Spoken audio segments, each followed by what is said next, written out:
bottle that you drink, and times when you're alone, and all you do is think. Wait, what?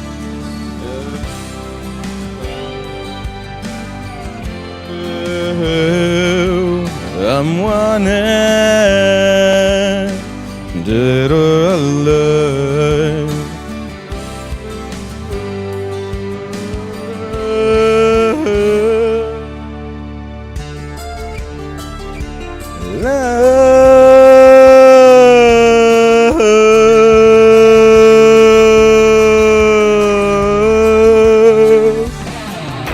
And right.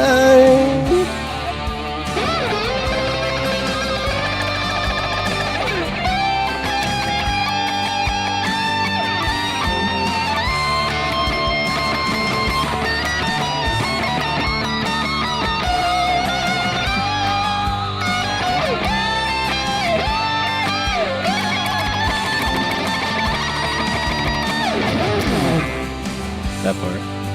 I still right. I'm wanted, dead or alive. Walk these streets with the 6 ring on my back. I play for keeps, 'cause I might not make it back.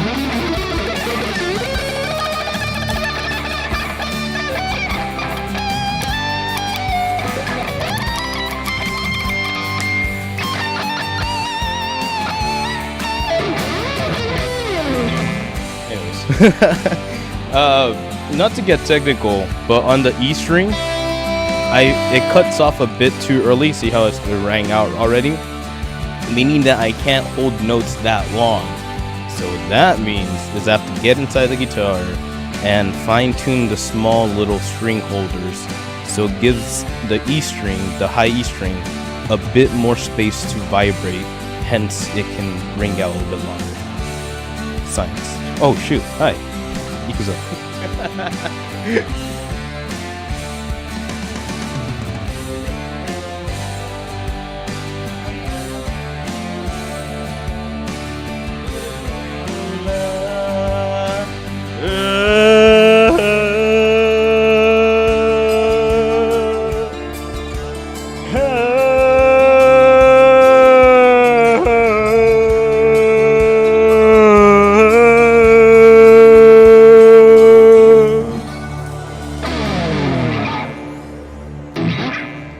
We're not even close to playing that song. Okay, we're gonna have some fun.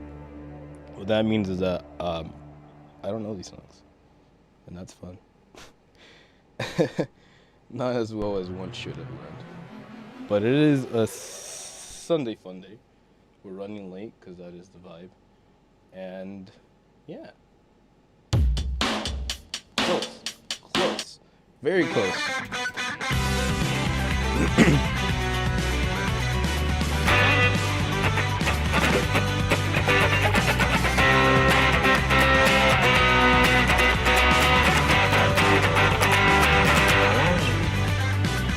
You know you're not the only one to see the boy close.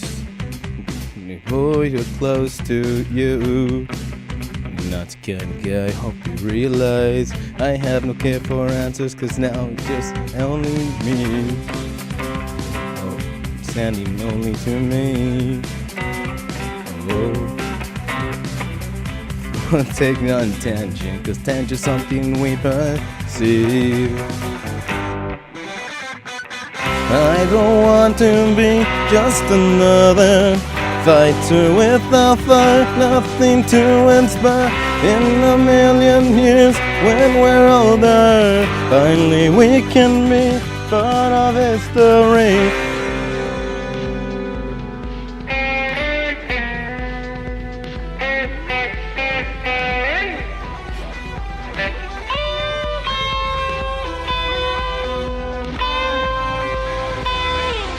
From your retro's point of view, it's time to an event. Don't care what to reinvent, don't care to what extent. I'm trying to look away, I'll live in shadow plane. I can tell the difference when everyone's pretending to play ball. Now I'm a reassurance, but I can't take it anymore. Oh, I don't want to be just another fighter without fire, nothing to inspire. In a million years, when we're older, finally we can be part of history. Want to be just another fighter without fire, nothing to inspire. In a million years, when we're older, finally we can be part of history. We can be part of history.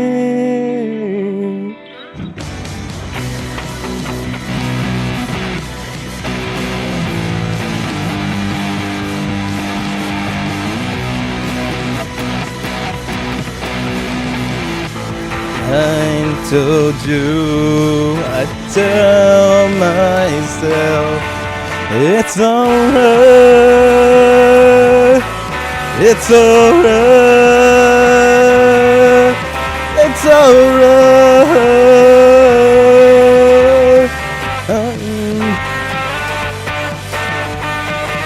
I don't want to be just another without fire, nothing to inspire. In a million years, when we're older, finally we can be part of history. Don't want to be just another fighter without fire, nothing to inspire. In a million years, when we're older, finally we can be part of history. Part of history. Ow. Yeah, man.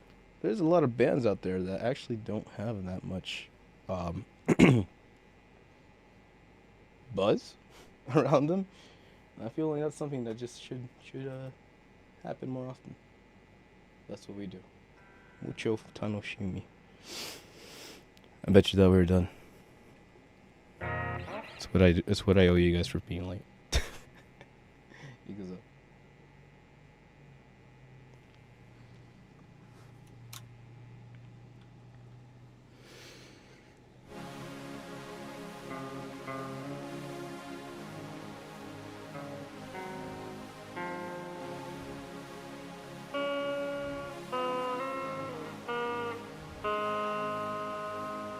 on the corner of Main Street, nothing keep it in line.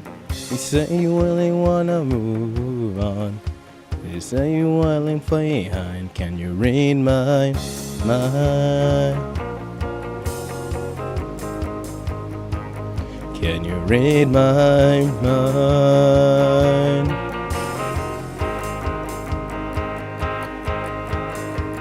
Never really gave up, breaking out of this two-star town. I got the green light, I got a little fright. I'm gonna turn this thing around. Can you read my mind? Can you read my mind?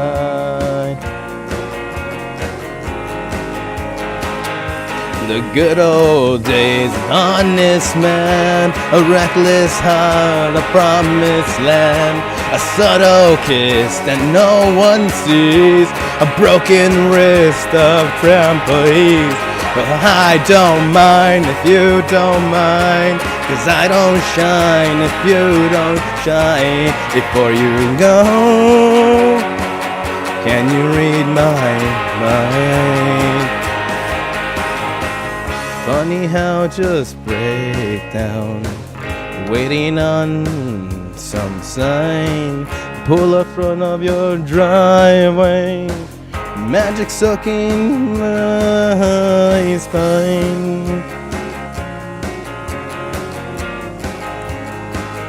Can you read my mind?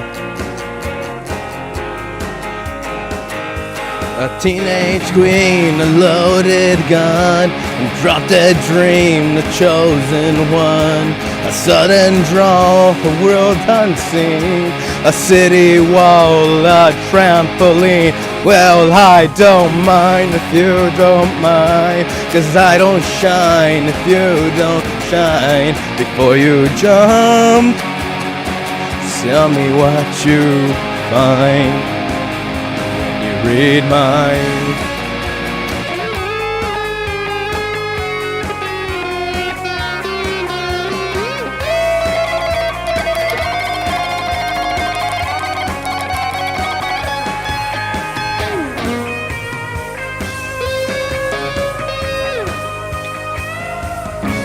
I'm in my fifth until I'm recording that call.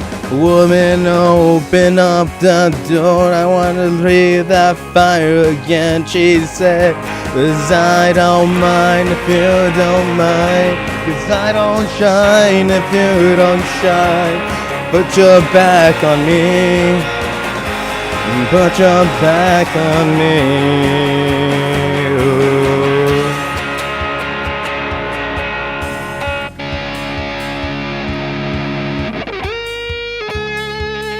I'm blazing like Ramo diamonds, cut out the sun. Can you read my mind?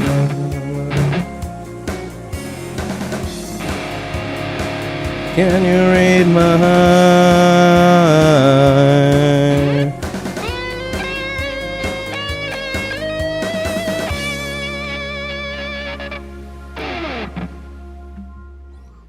I think he's getting better at that. Balancing the pedal with the freaking songs and the other thingies. But hey, it is indeed a Sunday fun day. Monday, Sunday, one day.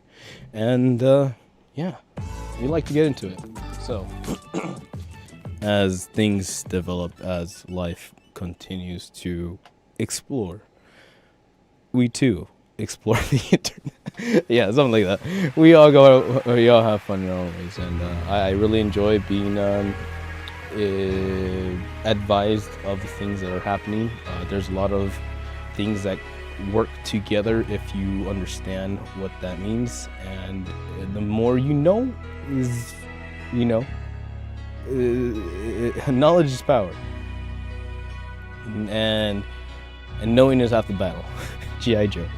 So, with that being said, I'm going to leave you in the very capable hands of this digital avatar who hopefully might become an AI companion in the future. You never know. But, with all that being said, get my show.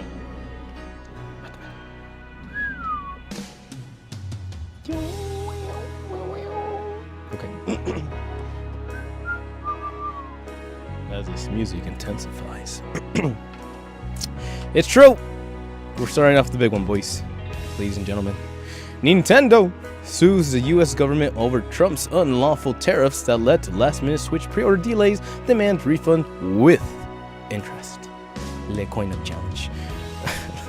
We might have brushed up upon this on yesterday's Resident Evil stream, but it turns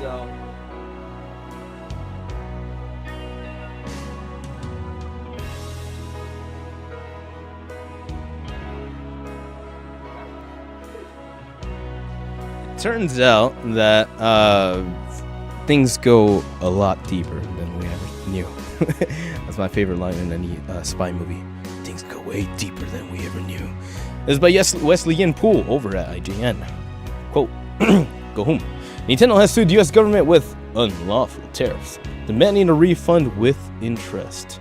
Aftermath was forced to report on Nintendo's lawsuit, which was filed in the United States Court of International Trade today. Nintendo is focusing on refunds on tariffs that were struck down last month by the Supreme Court, which said Donald Trump's unprecedented use of international economic powers was illegal. Following some court decision, Trump introduced a new 10% global tariff rate. In earlier April last year, Trump held up a chart while speaking during a, quote, Make America Wealthy Again, a trade announcement in the Rose Garden of the White House, and declared, quote, Liberation Day. Sounds like the other guy. An announcement confirmed additional tariffs starting goods imported in the U.S. The U.S. Customs Border Protection Agency had collected about $166 billion in duties and deposits under the emergency tariffs imposed by Trump. According to Reuters, CBT said a tariff refund system would be ready in 45 days. The tariffs unprecedented Nintendo Switch pre-order plans following the quote Liberation Day announcement. Nintendo took the unprecedented decision to delay Switch 2 pre-orders in the US, blaming the impact of Trump's tariffs and the quote evolving market conditions. Nintendo issued IGN's following statement at the time. Pre-orders for Nintendo Switch 2 in the US will not start on April 9, 2025 in order to assess the potential impact of tariffs and evolving market conditions. Nintendo will update things timing at a later date. Later launch date was June 5th, 2025 is unchanged. Okay. Nintendo announced Switch 2 at $499 with the Mario Kart World bundle priced at $499. Mario Kart World was priced at $799. The company later hiked the price of its accessories, including Nintendo Switch 2 Pro Controller, Joy 2 Con, whatever pair, and blah blah blah blah. They raised up the price. At the time Nintendo made its pre-order daily announcements, the US market had tumbled after China hit back against Trump's tariffs. China, which then faced with a 54% import tax, retaliated with the announcement of an additional 34% tax on US goods. Trump's tariffs are essentially taxes placed on the cost of importing goods, certain goods, while it's impossible for companies and supply chains to simply eat these costs. More often than not, these taxes are passed on to consumers. Last year, Nintendo leaned on its Switch 2 unit imports from Vietnam rather than China in order to maintain the $499 price of the console. Nintendo issued the IGN the following statement. Quote, we can confirm that we followed the request. We have nothing else to share on this topic. End quote. Good lord, it's happening. It's happening.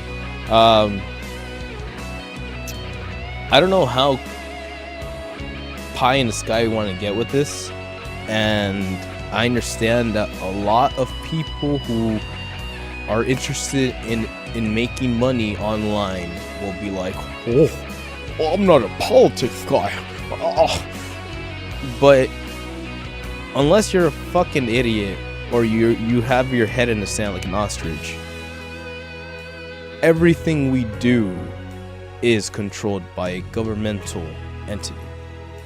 So simply by making money off of that online interaction, you have already agreed to be part of the government. Now, I'm not here to tell you if that's a good thing or a bad thing, but when the government is working for the people, you begin to see social and economic changes that benefit the people.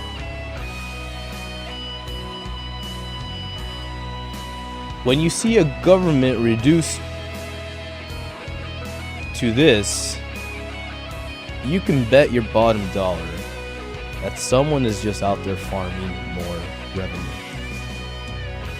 So my new question to Nintendo, in this moment of reconstitution, let's call it, if they win this whatever lawsuit, which I don't think, honestly dude, World War III might start over this, over a fucking Nintendo Switch 2. And I know that sounds hyperbolic, but you should know by now that nothing I say ever fucking comes out without factual backing up. Cause who owns stocks in Nintendo? Crown Prince of Saudi Arabia. Once they bought out into Nintendo stocks, all this shit started to fluctuate.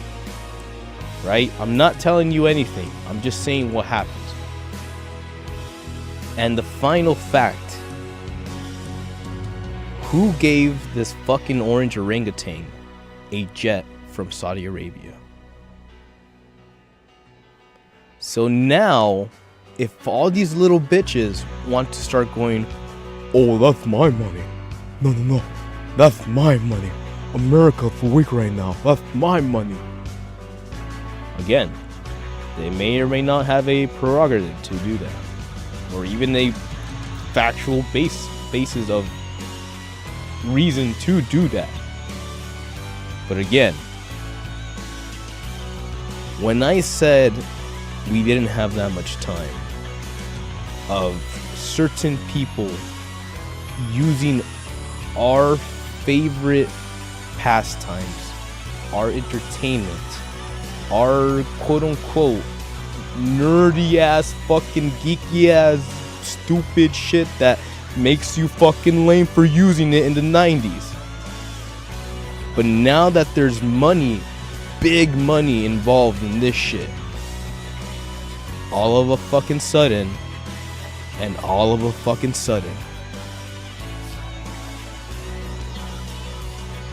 now I apologize that we had to start like this, but I have seen so many fucking YouTubers or streamers, whatever fucking have you call them, go like, oh, I'm not political, let's not talk about this. I'm not political, let's not talk about this. Well, figure it out, because Nintendo is knocking on your front door. And what happens from here really will define what type of action this fucking orangutan will take. For the gamers. For the people. But what happens when the world ends and it's all the fault of one goddamn kid in the robot? Evangelion. New Evangelion short amasses over 2.7 million views in the first 24 hours. The Ask is by Ken Ikurugas over at Anime News Network. Asuka Center 30th Evangelion Super Special Screening streams after debuting February Festival. What? Studio Kara, oh, nice. Kara, like face. Kara, nice. Studio Kara officially streamed the Evangelion 30th Anniversary Special Screening anime short to celebrate the Evangelion 3+1 Thrice Upon Time's film's 5th anniversary on Sunday, 24 hours later. The short has amassed about 3 million and counting views. Short also received comments of fans with many reminiscing about watching the original Evangelion TV series in real time or talking about how the short stars two Asukas, the TV series Asuka Langley Story and the rebuild of Evangelion's films Asuka Langley's Shikinami. Shikinami means Reaper, right? Damn. The 30th Evangelion Anniversary Screen premiered during the Evangelion 30th Anniversary Screening Festival on February over 21st to 23rd, Japanese holiday weekend. Staff had announced during the festival's final stage program that they hope to release some short in some form again. Ikimashou. It's gonna be loud. It's gonna be a little loud.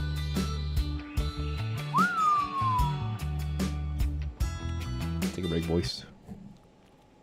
What do we got? Well, that's cute. If I do this, you guys can't see it, right?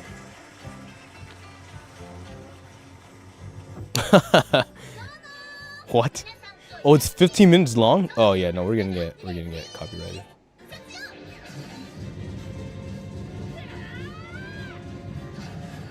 Oh. Is this new? Oh, it's a comedy thing. It's legit though. It's like an animated comedy gag. Ah. Sorry. I heard Shinji go, ah! I was like, whoa. Assuming these are all references to the movie, and it has Asuka being the main lead because everybody likes Asuka best, apparently. Including Shinji. So, fun stuff. Go check that out. Something fun to check out. Kaha announced short in December 2025. Street creator Naki was his planner and chief supervisor. Thrice Upon Time director. Asuna directed the short. Evangelion director, storyboard artist, story. Yes.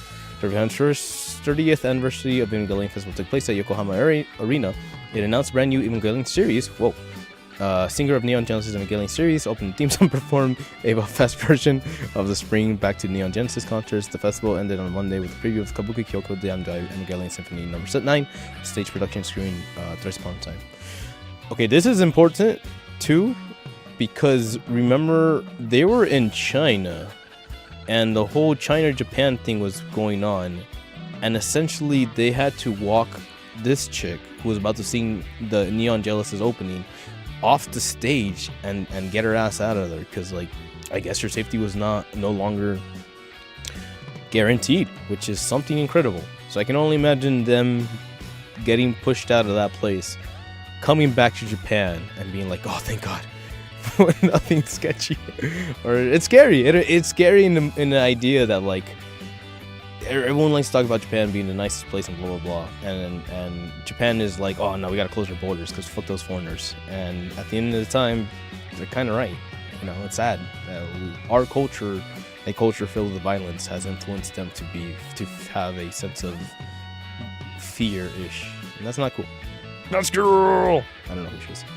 But I pray Godspeed, and I hope everyone's okay. And third impact. Bye now. Yeah. Let's look at another impact, though.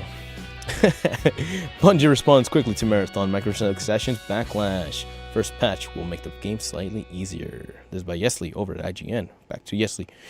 Bungie has revealed plans to change Marathon in some ways just a few days after launch. In a tweet, developers said, in the near future, the amount of Lux and Curiosity will give you 10 bundles, blah, blah, blah, blah. It's important because currently a runner costs 120 Lux, but you can't buy Lux from a store. So you have to spend $10 to get 112. Just 20 shy of Lux what you need? That's fucking stupid. And then another 5 to get 500 Lux on top, which in total dollars matches the price of $15 bundle available from the store. That's fucking predatory. Oh my god. This caused a stink within Marathon's burgeoning community, with some players accusing Bungie of resorting to scummy tactics for the extraction shooters Marathon Sedations. As part of the change, Bungie will credit 20 Lux to players for each $10 Lux they purchased before this tweak occurred. But reverse currency dominations aren't only in portion combinations. Marathon's $10 battle pass has also been roundly criticized for not offering enough value of poor quality items, no premium currency back, and limited supply stickers, which you can place on your weapons, which can't be applied to all your weapons.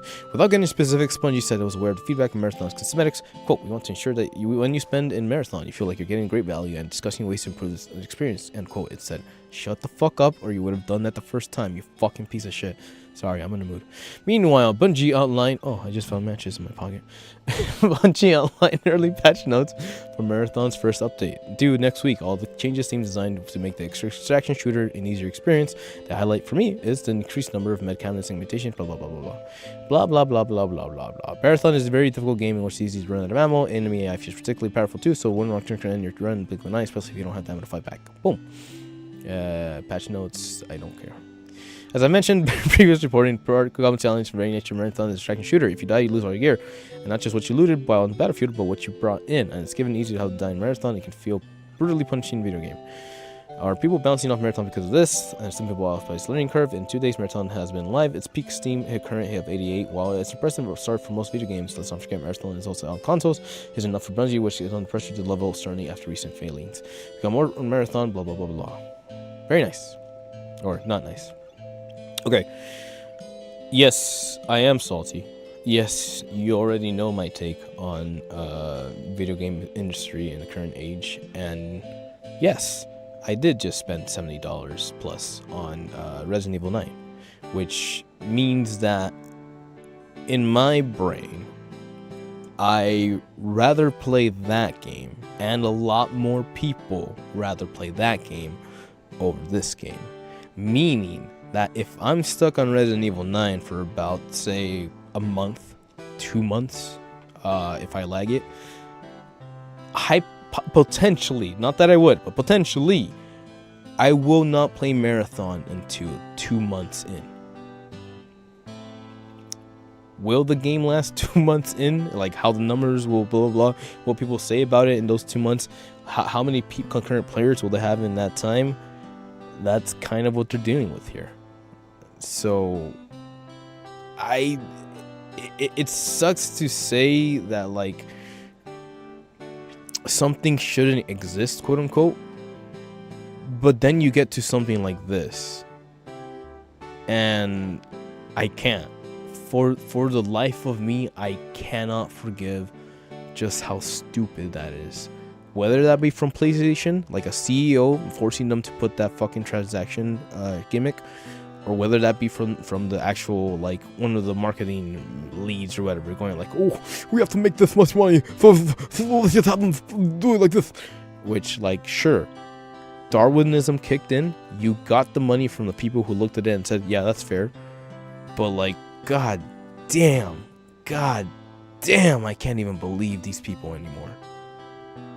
Like I said, I'm not here to say something shouldn't exist, or that I'm gonna be glad when things are gone.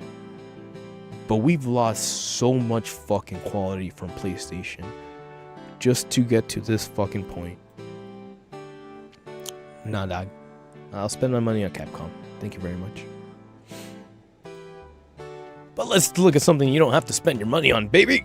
Free. Nothing is free in life, but when something feels free, Damn, baby. That feels good. Sorry. I must see on TV streams English dub Fullmetal Alchemist Brotherhood anime Fofi. This is by Adriana Hazra over at the Anime News Network. ODK's Media North America streaming platform Amazon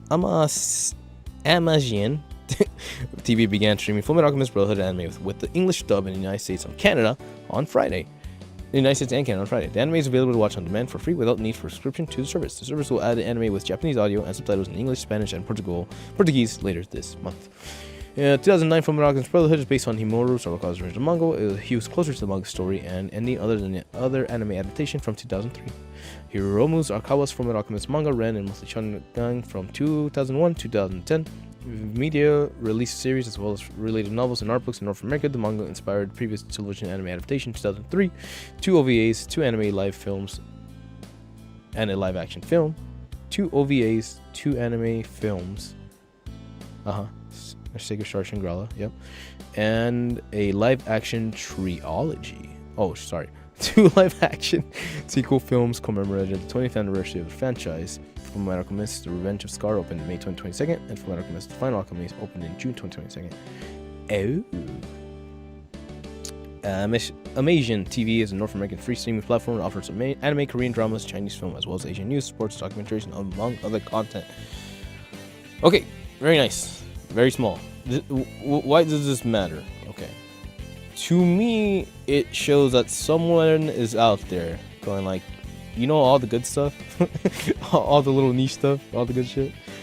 We're gonna bundle it all together, add anime, Korean dramas, Chinese film. Now, is this an advertisement for Amazon TV? Maybe, but it just makes me feel better knowing that while Crunchyroll is dropping their legacy Funimation titles, you can't watch Baccano. They dropped it recently, and a slew of other Funimation like legacy titles.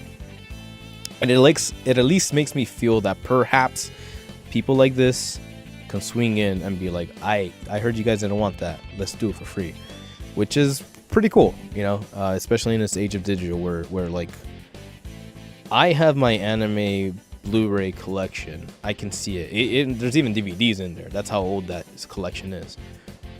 But in this age of digital only, like there has to be a way to find these legacy titles, or a way to ensure these Lego titles are safe. And I know you can do Crunchyroll. I personally pay for Crunchyroll because I watch it on my 4K TVs and all that shit. But it's good to know that someone actually cares and they're not quote unquote in it for the money. So that's what this means to me. Godspeed, Amazon TV. Godspeed. And Godspeed to one more, Capcom, as they take their victory lap of awesomeness. Capcom trumpets successful Resident Evil Requiem launch. 5 million copies sold. This is by Tom Phillips over at IGN. Resident Evil Requiem has sold 5 million copies in just 5 days, and it's another hit for publisher Capcom. This morning, press release stated the company's new Resident Evil blockbuster had already passed the sales milestone following a hugely successful launch this weekend. Appears to be the biggest in recent history, hitting 5 million sales faster than Village and the rest remakes of Resident 2 and 4. Early indications suggest that Requiem has landing well with a peak more than 3,044 compared to 88,000 of Marathon. I forgot the name already. Concurrent players on Steam over the weekend. A serious record, plus an extremely positive response for fans and critics alike. Requiem review rated as of 9 out of 10. I don't know what that means. In its press release, Capcom went on to highlight some of its own major accomplishments with the games, such as photorealistic detail, including character skin, teary eyes, and flowing hair, made possible by its own custom RE engine technology.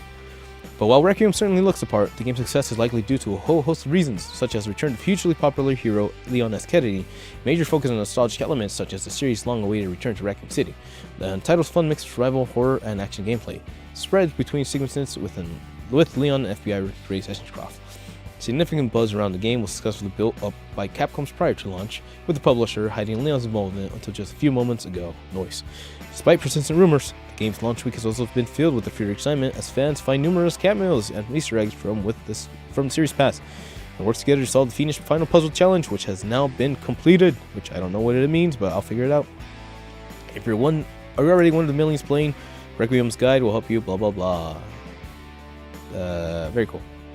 So yeah, man, there's a fun little story right there. Respect to respect, credit where credit is due.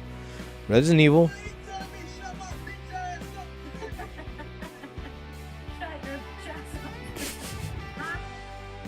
Resident Evil, Capcom stuck to their guns, made a single player, and not only did they make, okay, this was kind of wild to me.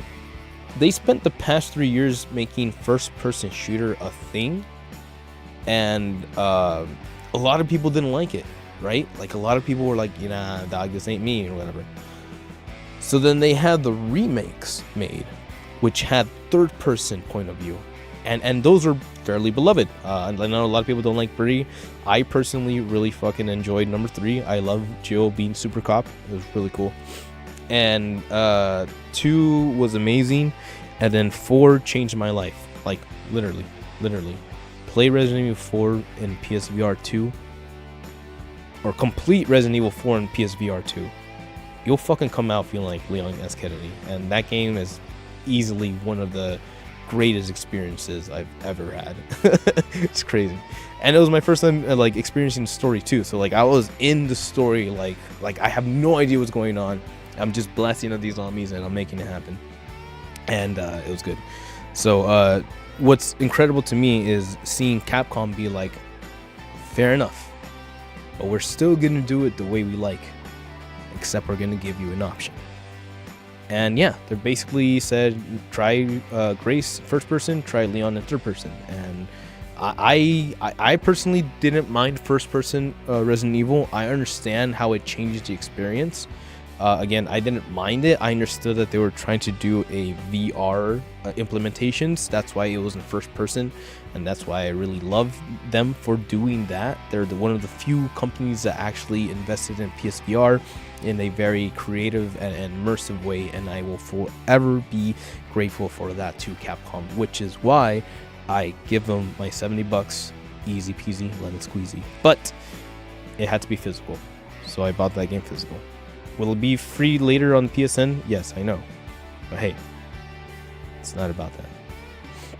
It's about leaving a message that yes, my PS5 Pro does have a disk drive in it, because I had to go out and fucking pay for a disk drive.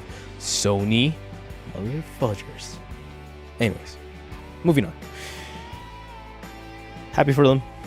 5 million. I said yesterday that I didn't want to be the first people to buy that game. I wanted to be the second wave or third wave of people to buy that game. So it shows that people are still talking about and playing this game after just the initial launch. And that only comes from actually creating something that is worthy of word of mouth. So all of my best wishes to all of them. And thank you to the development team who put in the hard work. And thank you for the Capcom team for actually giving something to the players.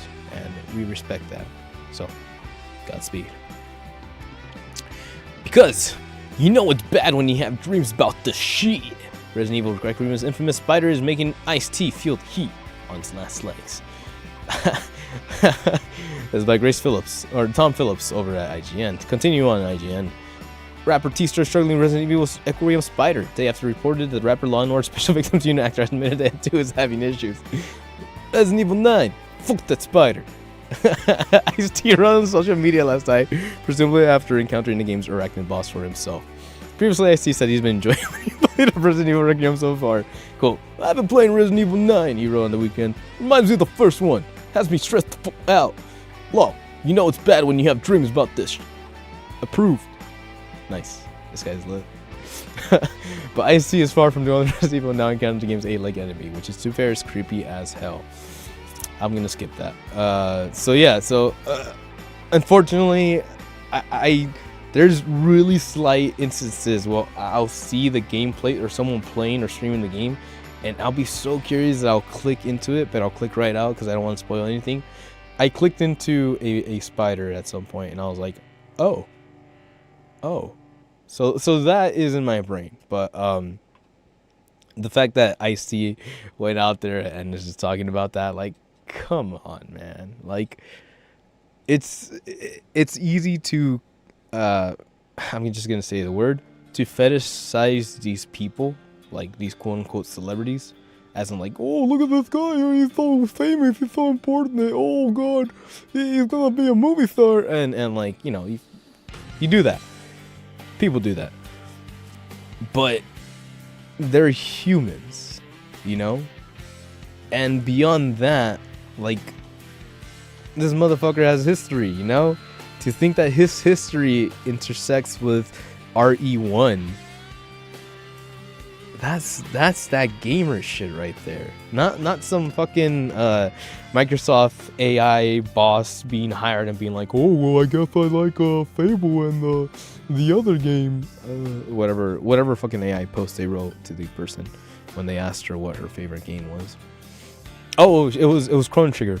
Oh, I like Chrono Trigger. Have you played all the endings? It's like, well, no one's playing. no one mentioned that. Anyways, you know, it could very well be that she is a Chrono Trigger fan. Oh, I disappeared.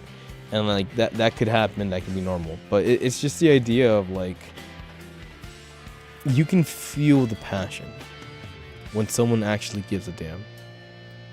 And Ice-T going out there when nobody asked him to, and be like, "Fuck the Spider-Man."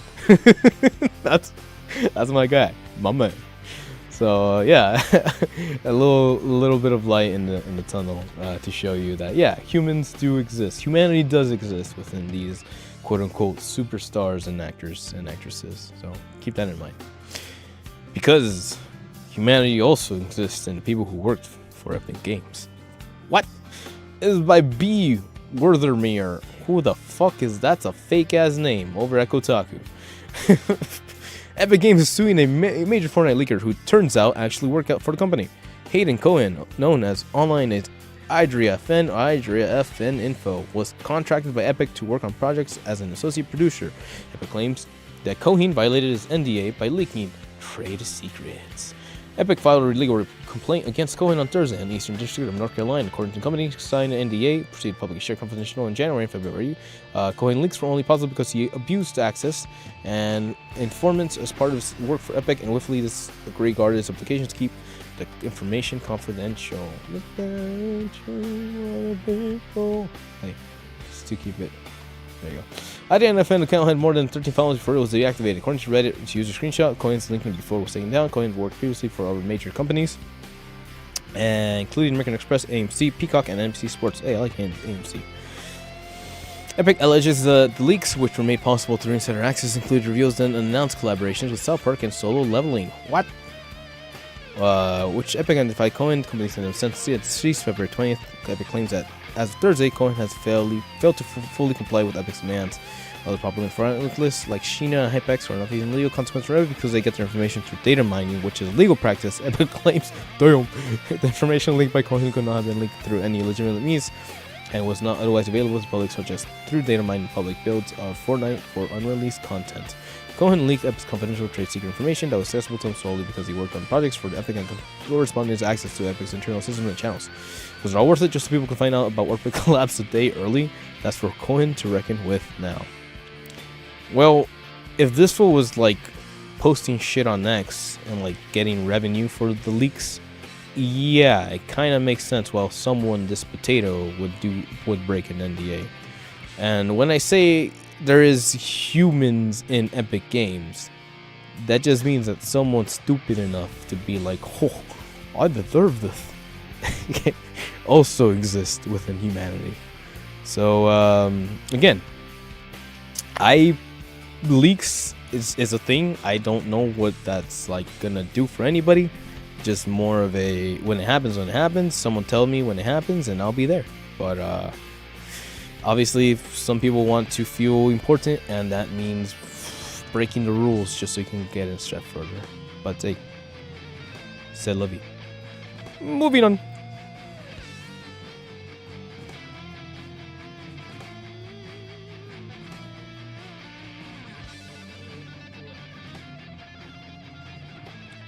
Something about her child? Who? T-Bone Hype. ¿Qué pasó? Nagoshi's gang of dragon may never come out. After NetEase cut founding when they realized an extra 44 million was needed to finish the game. Sheesh. Right now, the studio may have shut down. This is on IGN by Yesli Yin Po. It's my boy doing the work out here. Yakuza creator Toshihiro Nagoshi's new game is now in doubt after investor NetEase warned the studio that it plans to cut off funding. Gang of Dragons was meant to be the debut game from Nagoshi Studios. The developer formed by Nagoshi in 2022 under NetEase after he departed Ryuga Kotoku a year earlier. Perhaps unsurprisingly, it looks an awful lot to Yakuza. Bloomberg reported that Chinese mega corp NetEase told Nagoshi Studio that employees will stop financing the studio in May, which will in turn likely mean Nagoshi Studio will have to cut down. NetEase is currently in the process of cutting its video game investments, which have already led to studio closures and layoffs. Let's not get that crazy. Woo. According to Bloomberg, NetEase made the decision to cut Nagoshi's funding and learned the Gang of Dragon in at least $7 billion, approximately $4.44 million, to be completed. Nagoshi is apparently trying to find new investors to help buy out the studio without much luck. News comes in just under months after Game of Dragon joined a flashy reveal at Game Awards in December. Now it looks like it may never see the light of day. That was my question. That is very strange because this game was literally just announced at the Game Awards, meaning that they had to pay up the ass to be presented at the Game Awards, meaning that perhaps the budget was not there.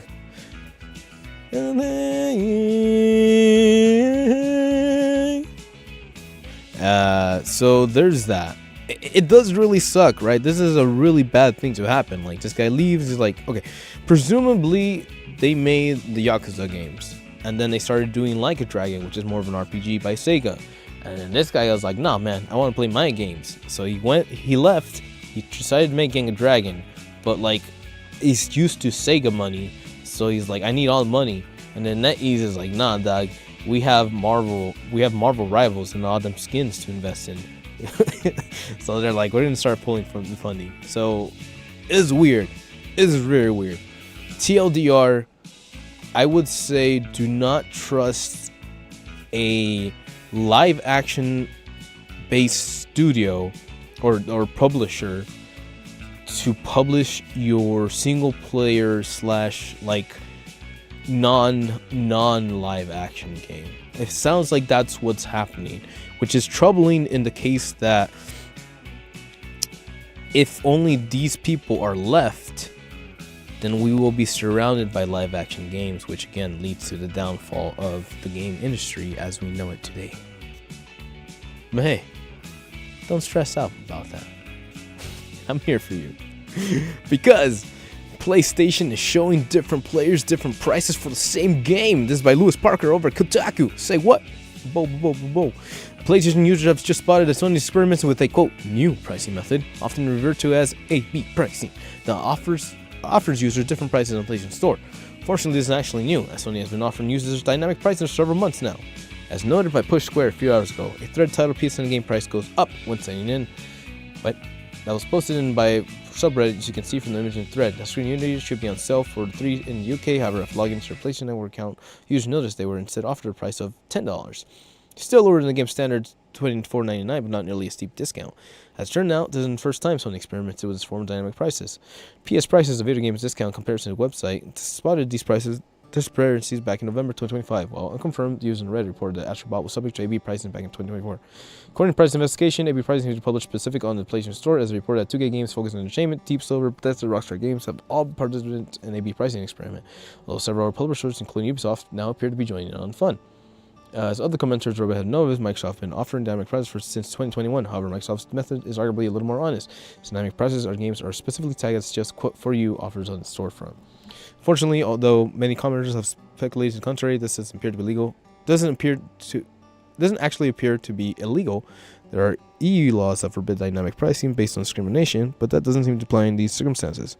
In fact, in 2024, European Commission outright stated that dynamic pricing practices are not illegal in EU consumer protection rules. What? All right.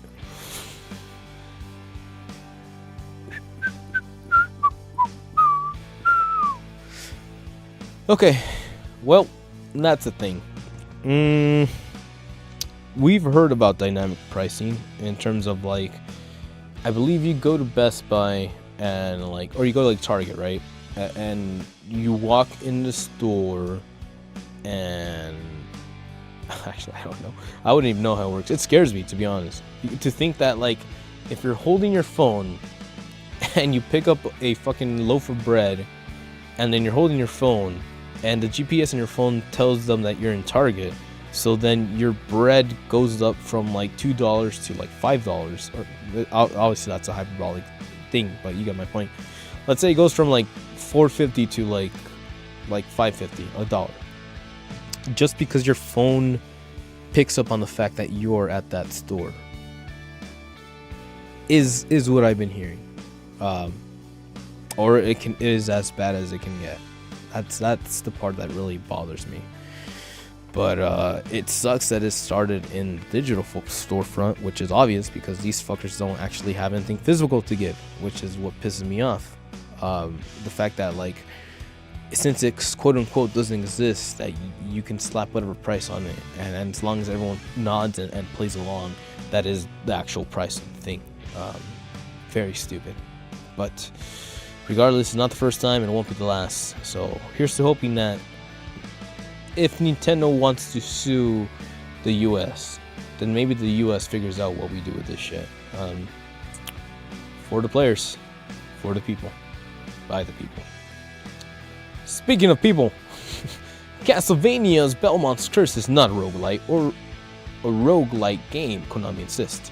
It is by Vicky Blake over at IGN.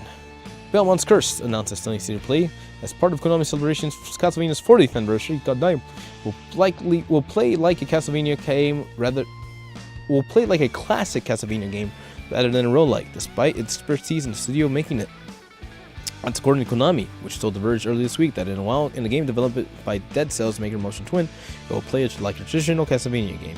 Castlevania, Belmont's Curse is a 2D action exploration game where players can frequently explore vast and elaborate crafted maps. Konami's Tommy Williams said, quote, "It is not a roguelike or roguelike game," end quote. As for why Konami is making this clear now, well, the announcement trailer did leave some fans wondering about the gameplay. Not because some thought they would whip up a card pop-up on screen, as it was a roguelike power-up. As one prospective player said on Reddit following the Konami's clarification, quote, "Okay, now I'm interested. I'm so sick of Metroidvania games that are roguelites or roguelike Souls-likes." Or for that matter, another simply said, quote, "I wouldn't want it any other way, to be honest," end quote. Belmont's Curse is later out this year on Switch, PC, PS5, and is already available to pre-order. The new stylized 2D Castlevania game co-developed by Evil Empire and Motion Twin is set in 1499, where medieval Paris and engulfed in flames as monstrous creatures suddenly emerge from the shadows.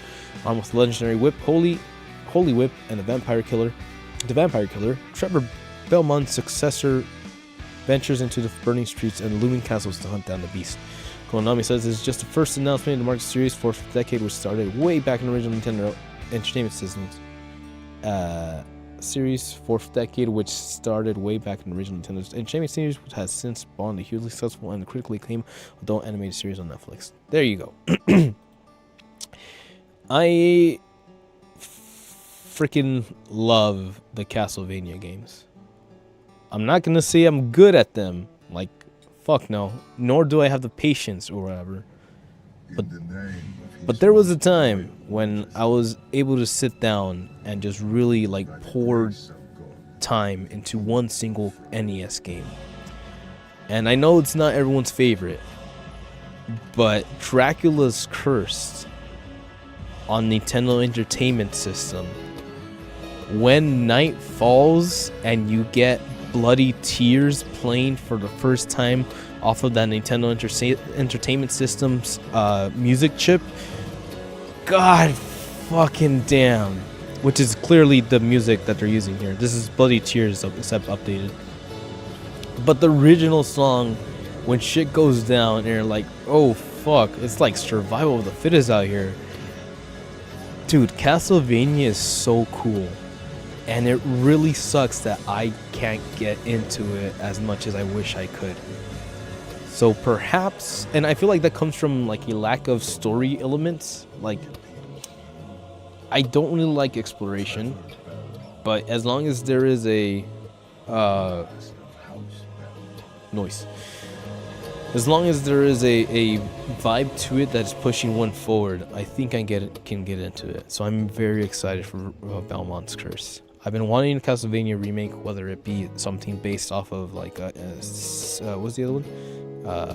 Symphony? No. Symphony of the Night is a PS1 one, but I'm thinking about the PS3 one, which is the prequel to Castlevania, Lords of Shadows, which is, yes, I hate to admit it, but it was produced by Hideo Kojima. So Kojimbo had a hand in producing one of my favorite Castlevania games ever, because it was a 3D Castlevania game, which is apparently really hard to do. But if Konami is starting with a 2D, investing in that, and then we come back around for a 3D, dude, I am on for the ride. I am here to like invest in shit like that. And as long as we're all on the same page when you can make shit like this, you got my shit coming. But hey, let's have a little celebration while we can. Because Kodansha celebrates its biggest manga and papercraft crossover anime short. Cute! It's by Ken Kudagrass over at Anime News Network. Kondensha debuted a lovingly short animated with stop-motion papercraft on Saturday. Kodansha asked fans, quote, "We've all seen legendary Akira bike slide before, but have you seen it animated entirely out of paper?" In just over a minute and a half, the video celebrates iconic moments from characters of Kondensha's series.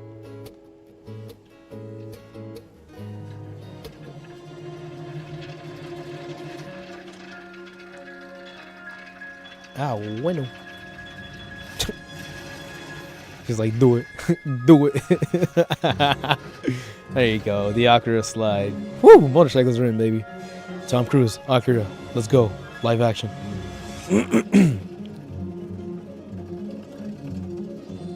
Oh, that's Madoka. Bah. Ooh, initial. Oh, everyone else in the background, too. Oh, right, because they produce books. That's right.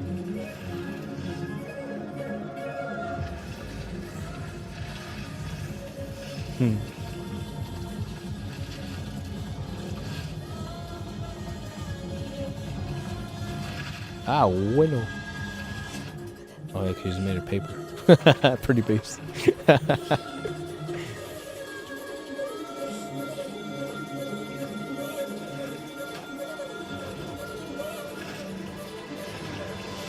Damn, this kid got skills. Oh, it says at work. Oh, cool. Space Brothers? Yeah. Sick.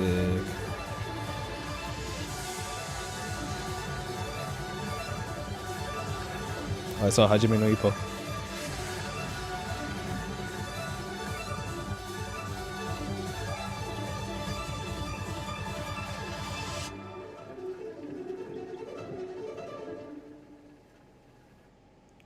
Oh, hell. That was cool. Yes, sir.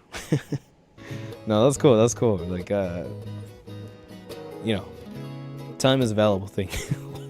Watch it fly by its pendulum swings. But, you know, it's what we do in between that. Oh, it's not to. I have a fairy tale tattoo. Don't tell my mom. No, I'm just kidding. Man, it's crazy. It's what you do within that time frame that you have that really defines you, right? And, you know, you think about Sony, you think about their characters. At least I think about the PS3 generation, PS4 generation of Sony characters. And you think about Marvel, the kind of people that they've created. You think about the animes, what they've done. You think about Garfield. Fucking love that cat. Love lasagna. And to be able to say that we not that we created this, but that we were able to make this. And it wasn't necessarily a selfish act, but we were able to do something together, and that was able to inspire.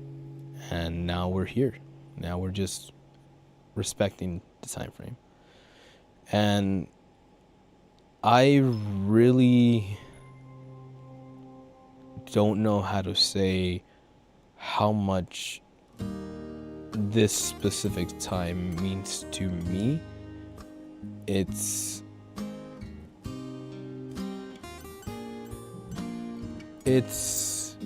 interesting to live a life and to start seeing details fill the cracks to a point where you almost have to accept that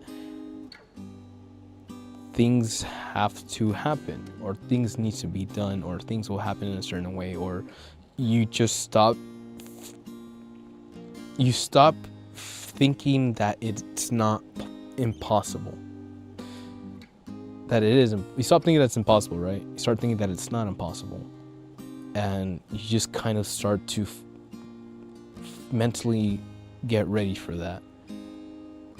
And I don't know when it's gonna happen, how soon or whatever. But again, Akira movie is gonna happen. It has to happen. There's a lot of reasons why it has to, but deep in my soul, I need the universe to see the movie Akira. And the best chance we're gonna get to having people see that is to put it in Hollywood. So while a lot of people don't want that to happen, me to an extent included, I need the right people to get working on that film and to release it as soon as possible. Because we are running out of time. Tori directed the Light Hole video with Tokoroshi serving as animation director. Video features characters from Akira, blah blah blah, sells and show Initial D sells the work goes in the show Akira Fairy Tale and more. Huzzah! Very nice. I just wanted to show that. It sounds very nice. Because now we get into the important, intense stuff. Stay with us. As the Trump administration debating allows Chinese company Tencent to keep its stakes in U.S. gaming companies such as Fortnite maker Epic and League dev Rider. Potential security risk. Your mom's a security risk. This is by Vicky Blake over at IGN. Damn, Vicky. Talking about the cool shit today. Nice.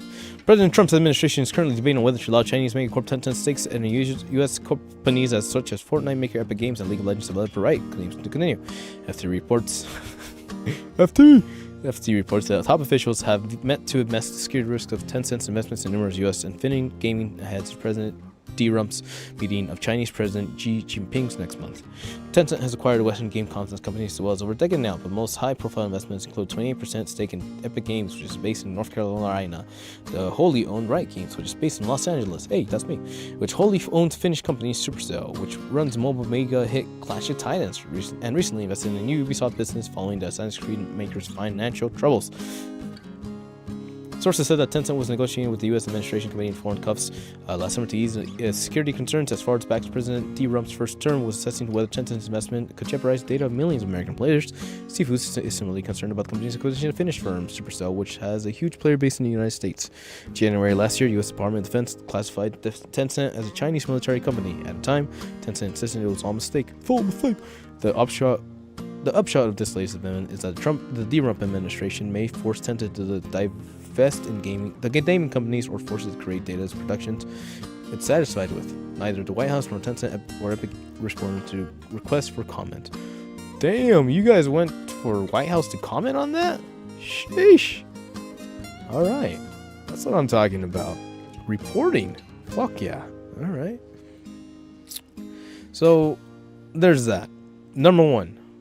Tencent, big Chinese corporation. I believe they have just Riot. Everyone, right? Riot, Epic, stakes for Epic Games. Okay, Epic Games, League of Legends, Fortnite. So it is a little crazy when you have a company that has like revenue coming from multiple nations. You know, I start to worry about what this does for like the world revenue and all that. Granted, we are way past that when it comes to fucking stocks, and now apparently gambling on the internet, fucking shit. But yeah, it's to come around and be like, oh man, well, these guys are too big. They have too much data. We're gonna have to break them up. Is somewhat fair, but again, how you do anything is how you do everything. So the fact that it is this administration that is essentially asking them to separate their quote-unquote powers so they can perhaps have an easier time quote-unquote adjusting or acquiring specific needs from each one of that company, instead of having to demand all three demands from one big conglomerate. Kind of checks out. Now again, I'm not here to tell you what to think or what type of person is going to say about what type of what, but yeah, how you do anything is how you do everything. And if there's a power hungry person just looking at getting more money from a fucking video game source, as we acknowledge in the very beginning of this episode, video games are now being hunted on as a valuable source of revenue when it comes to investing in nations, countries' pockets. That's where we're at. So let's keep on going. As the Trump White House uses Call of Duty Modern Warfare kill streak to celebrate killing people in Iran. This is by Zach Swain over at Kotaku.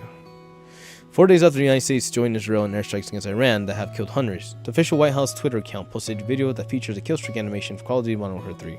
This is the latest example of President Donald Trump and his administration using gamer memes and culture in official government-produced and promoted videos. Now, I hope they say something, but I want to make sure it's a fact. On March 4th, the official White House Twitter account posted a roughly 1 minute long video featuring numerous clips of real military strikes against different Iranian locations and targets. At the very start of the video is a clip of 2023's Modern Warfare 3 that shows the player activating an MGB kill streak. There's a hidden kill streak for players who get 30 kills without dying. Once called the bomb ends the match. The official video was posted just with the caption, courtesy of red, white, and blue. Wow. Kotaku has contacted the White House and Call of Duty publisher Activision, as well as the parent company Xbox, about the official video, but didn't hear back before publication. That's a lot. Again, shout out. Good job on the reporting, actually contacting people and publisher. White House video featured a Call of Duty streak animation in context is particularly heinous, as ongoing strikes against Iran have killed hundreds of civilians, including many children who died in the first day of the strikes after a missile hit Sarajevo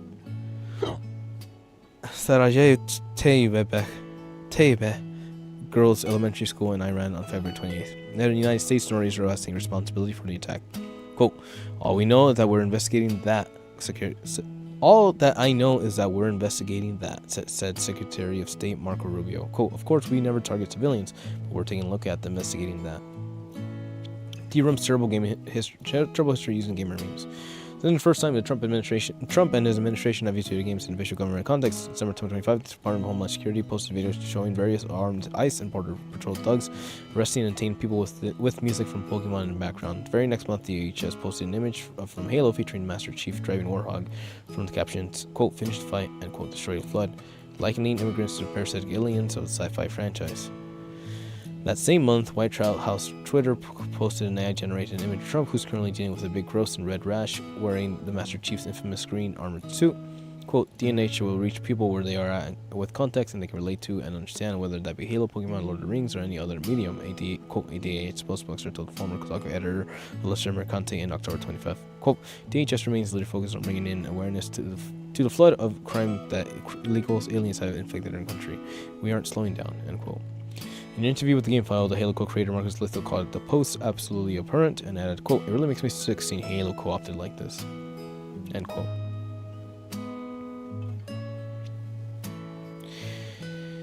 Yep. Where's the last one?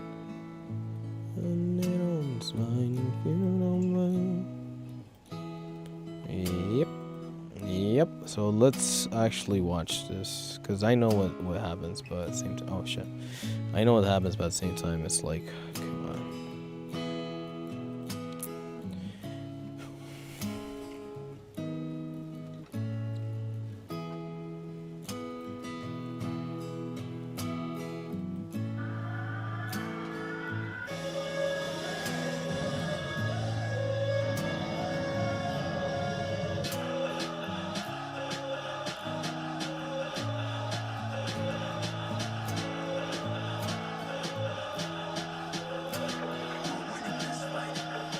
That's the game. But I think the first two were actual like videos.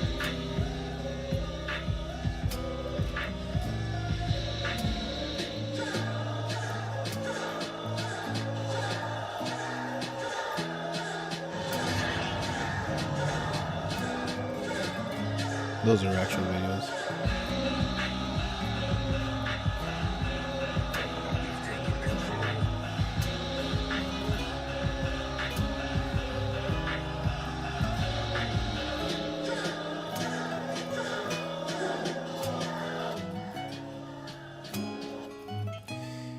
Alright.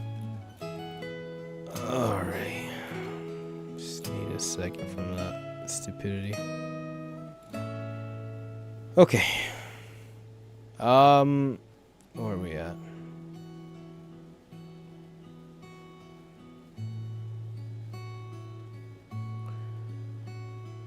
So, we're not children anymore. You know, I remember growing up at a time where Call of Duty Modern Warfare 2 lobbies were the place to be.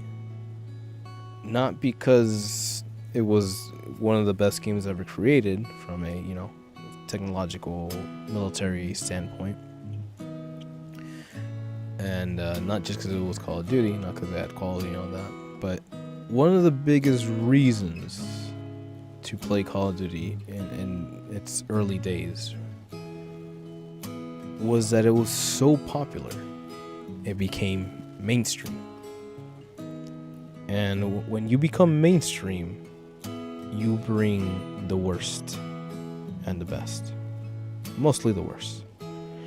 Because in those Call of Duty lobbies, you know, the kids were the ones where the freaking 5-year-old kids would be like, "Hey girl, I fucked your mom." You know, it was like a perfect cesspool of hate, anger, and education. Not all education is great, but it is education, right? People say they're street smart. Okay, well, you were just born having to fucking assume you could always get shot in back and from behind. And it's one thing to be there, right? To be that kid, to be that guy, to be that adult, to be in that lobby, to be in that generation, in that time frame, in a generation where all we knew as Americans in the 2000s era was the war in Iraq. And that all inspired a certain culture, a certain cesspool. And that was the Call of Duty Modern Warfare era. So to understand that those specific people are now in the government posting this type of shit because it makes them feel better, right? You wouldn't do anything unless you were getting something out of it. And to the people in this administration, bombing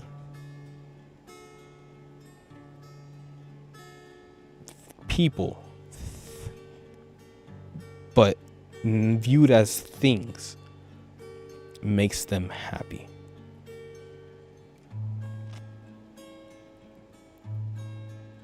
America is a very conflicted place. We have a lot of fingers in a lot of pots that we probably shouldn't. And there will be a time and a day when all those checks need to be balanced.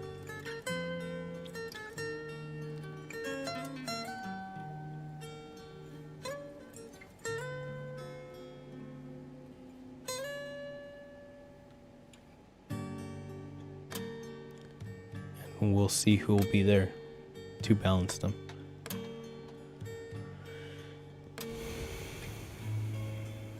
Moving on to something slightly less stressful. Well, more stressful. The Pokemon Company issues another objection after the Trump administration used its IP for political meme again. Quote, our message is to bring the world together, and that mission is not affiliated with any political viewpoint or agenda. This is by Yesli Yinpol.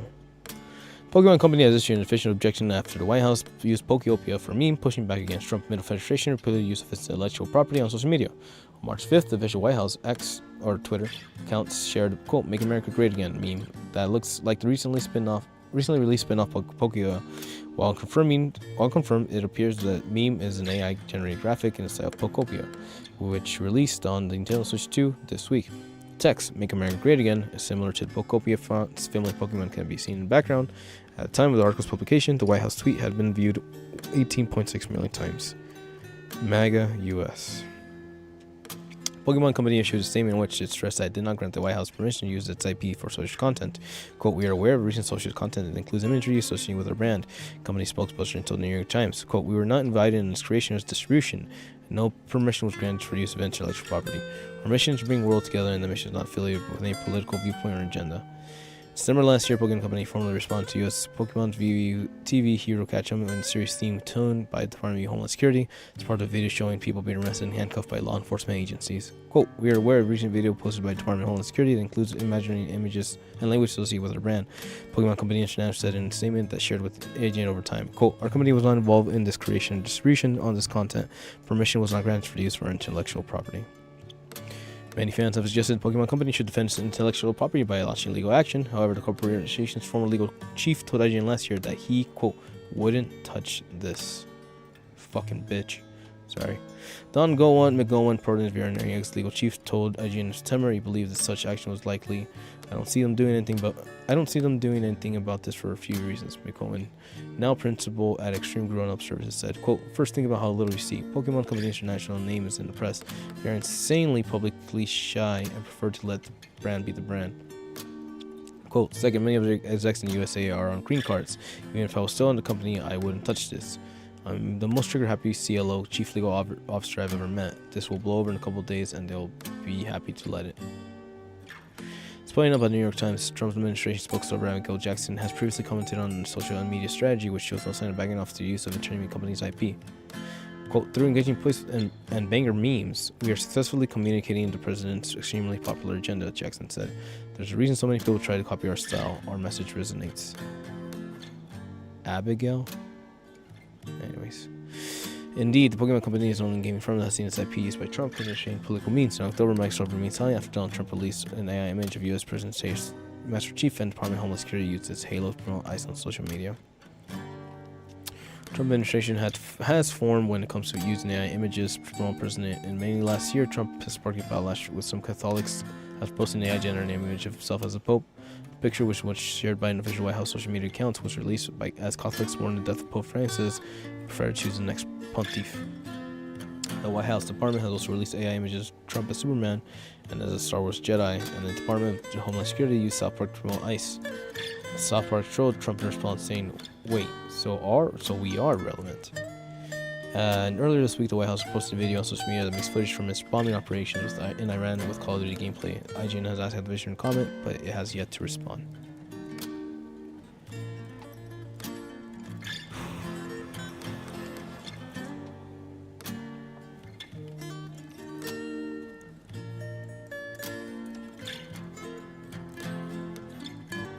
Make America great again.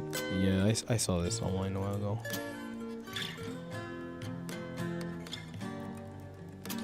Yeah, bish. So, and they fucking watermarked it. Okay. Yeah, I don't know. I feel like that's like a step, like, you're gonna fucking copy all of this, put on your stupid ass bitch ass slogan, and then watermark it. You guys are fucking imbeciles, man. And what pissed me off the most, real talk, is the fact that they don't care.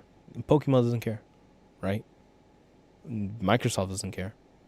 When it comes to immigrants and deporting people, they don't care. They don't fucking care.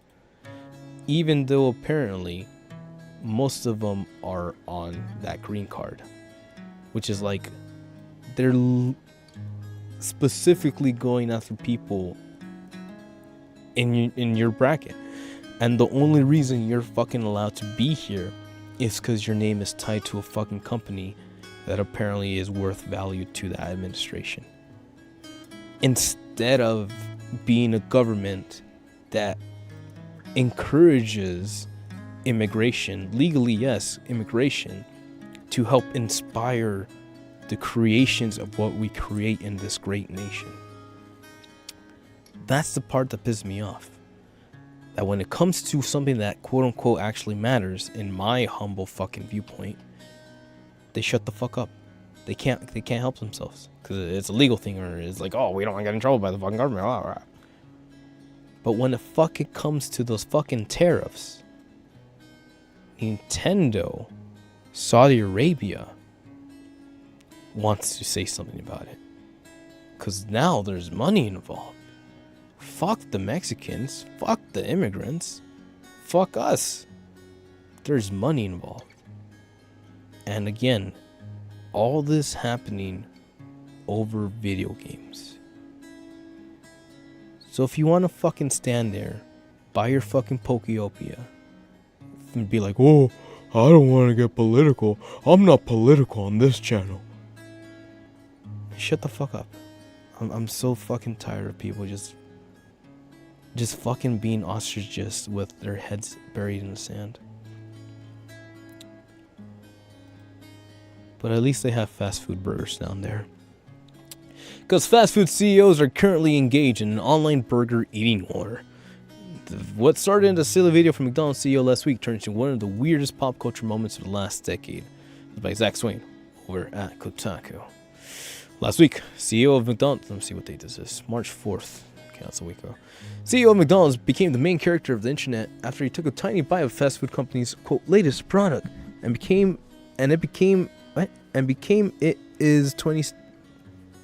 because it is 2026, everybody is desperate to ride the algorithm. Burger King posted a video of a CEO so taking a big bite of a burger. Begun the CEO burger chomping wars have. Weeks ago, McDonald's CEO, chairman, and Instagram content creator Chris Kempinski posted a video of himself eating the fast food chain's latest creation, the Big Arch Burger. Nice. It's big, has a lot of sauce on it. And Capitalistic, who refers to himself online as Chris K, took a very tiny bite of the Big Arch Burger and didn't seem to enjoy it. This clip eventually went viral on TikTok and elsewhere. And people began thinking on CEO and his tiny bite and the quality of McDonald's burgers. Then discourse happened about the discourse, etc. You know, this song and dance. Now Burger King had responded because I guess this is the world we live in. On March 4th, the official Burger King TikTok account posted an older clip of a Burger King president, Tom Curtis, taking a large chomp of a Whopper. After eating the burger, the CEO says the only thing it needs is a napkin, and he wipes off some sauce from his face. Shots fucking fired. Burger King thought we'd replay this. Thought we'd play this trample on a train. Wait, not to be undone, Wendy's US president Pete Strickland shared a video online of himself eating a burger from fast food chain. In his video, not only does he take a big bite, but apparently he eats the entire burger and then tops it off with a fried dipped into a milkshake. Though this seems to have happened before he took his later bites. As I spotted the burger in the shot. US president posts video of blah, blah, blah, blah, blah, blah, blah. The thing is, McDonald's already leaned into memes and jokes on the same day. Burger King posted this video, and before Windows jumped in the official Microsoft's account, Twitter posted an image of the Big Arch Burger with caption, "Take a bite out of a new product." This is a direct reference to one of the most quoted bits to the original viral clip, where Chris P says he loves this product, while tapping its cardboard shell.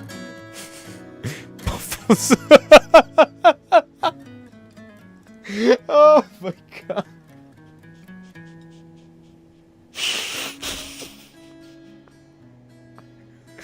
If you needed any fucking implication that these people aren't fucking human, while tapping on a cardboard shell, he's about to eat that fucking cardboard. Buffalo Wild Wings and other food joints also got in on a meme. All this led to people using the term burger mogging online. I recently found out what mogging means, and I will have to say I've done it unintentionally, but it's happened recently. Can't believe the Burger King CEO just burger mugged the CEO with more aura than any corporate Moid has ever had. Bro is frame dominant with a whopper. It's over for the Golden Arches. Posted Alex Cohen a line on a tweet with over 2,000 likes. Imagine explaining what that posted someone from like 10 years ago. Good luck.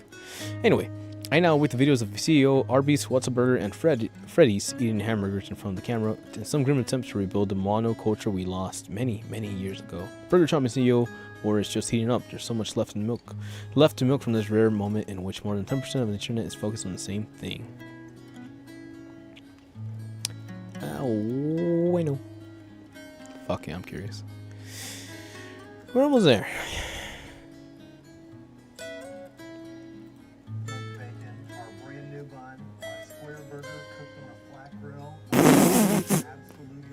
These guys are so crazy, man.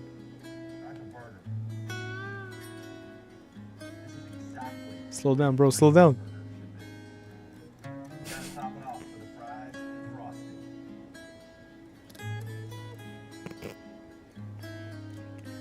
The burger is more completed. Anyways.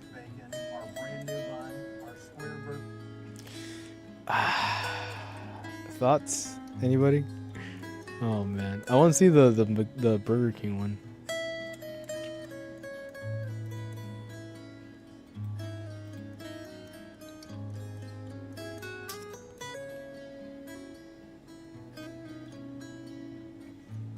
This one.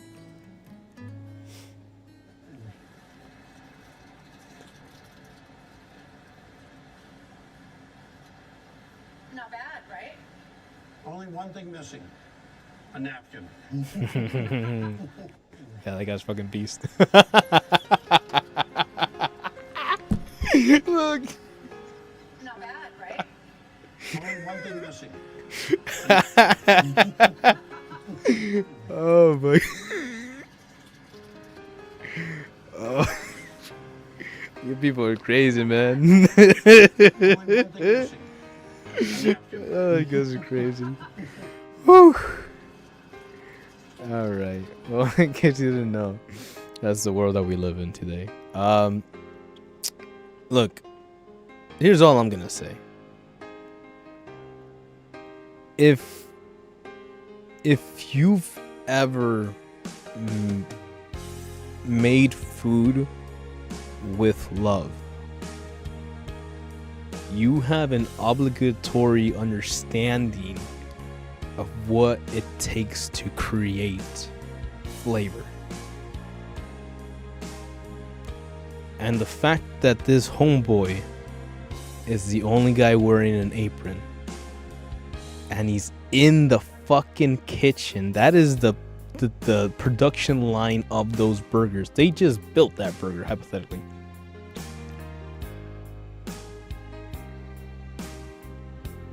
That's Sigma right there, bro.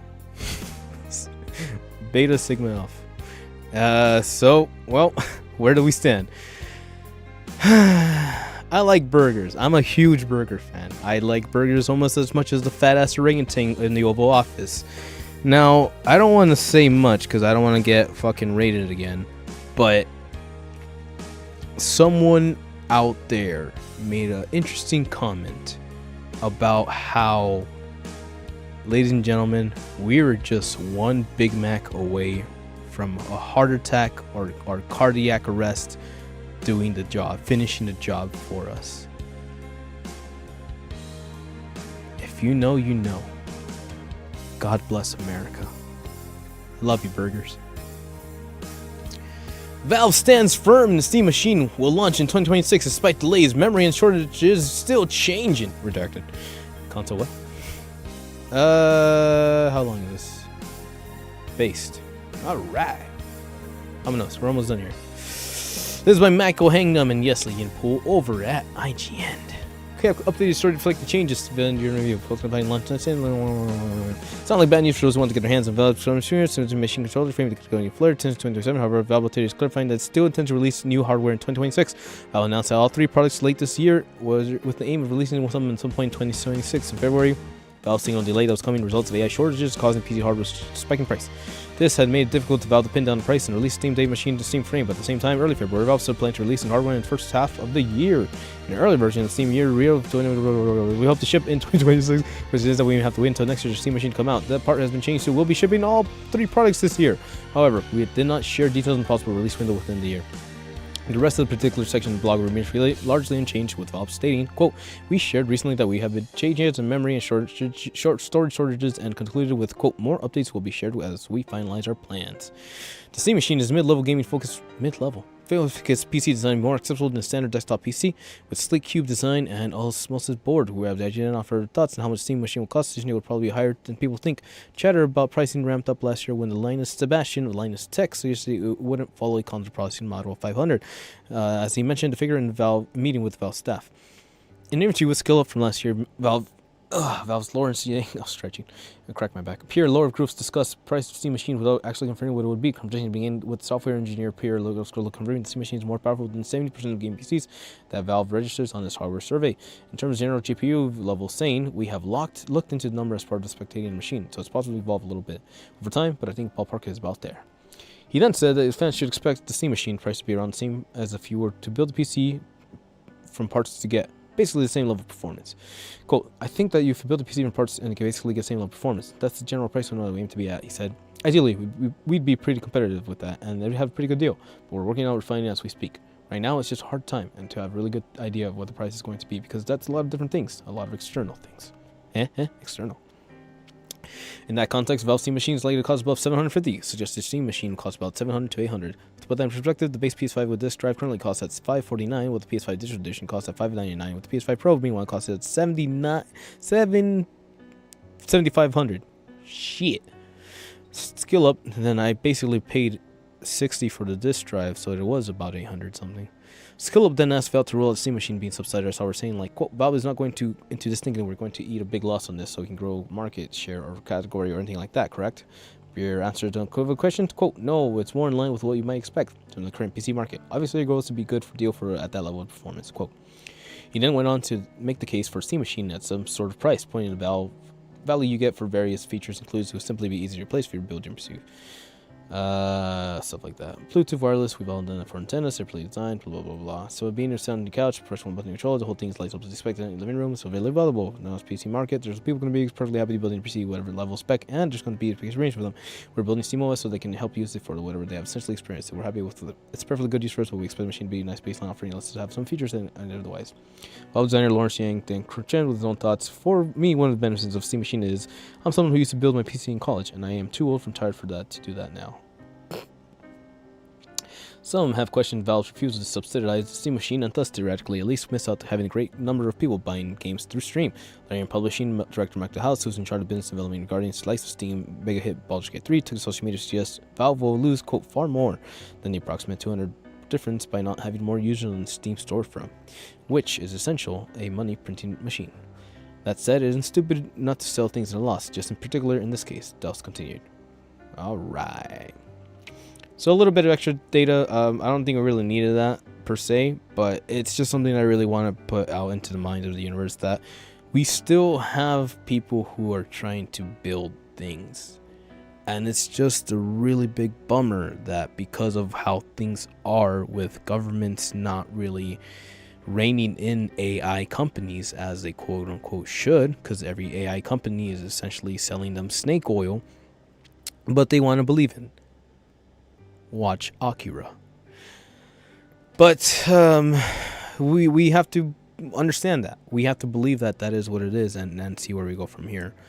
And somebody like Valve and Gabe Newell, who likes his yachts, respect to the guy, but, you know, is still trying to do something different, unique, kind of his own thing, is going to have to get very creative. And unfortunately, that ends up meaning that the consumer usually gets the brunt of the things. So it really sucks. While I hope it does well, while I hope enough people support it to help inspire competition or creativity within the market, it still sucks that like we're at a point where you're essentially being asked to invest in something that is essentially being held hostage. essentially. So, man, I love technology, but it's getting rough out there. So let's reflect back on one of my favorite pieces of technology. The National Video Game Museum obtains one-of-a-kind Nintendo PlayStation. You heard that at last. That is by Rebecca Valentine, my girl. The Nintendo Video Game Museum has announced the acquisition of widely rare and strange artifacts of the video game history. A Nintendo PlayStation. And not just any Nintendo PlayStation, the oldest one. The original development system that was once used as a prototype to prototype the strange collaboration system that ultimately never made it to release. Breaking, NMV has acquired the mythical PlayStation pod. The Sony MSF1, the oldest known existing PlayStation hardware artifact, and it is the original development system for Sony's planned Super Nintendo CD attachment. It is the only known unit to exist. National Video Game Museum. Let's check it out.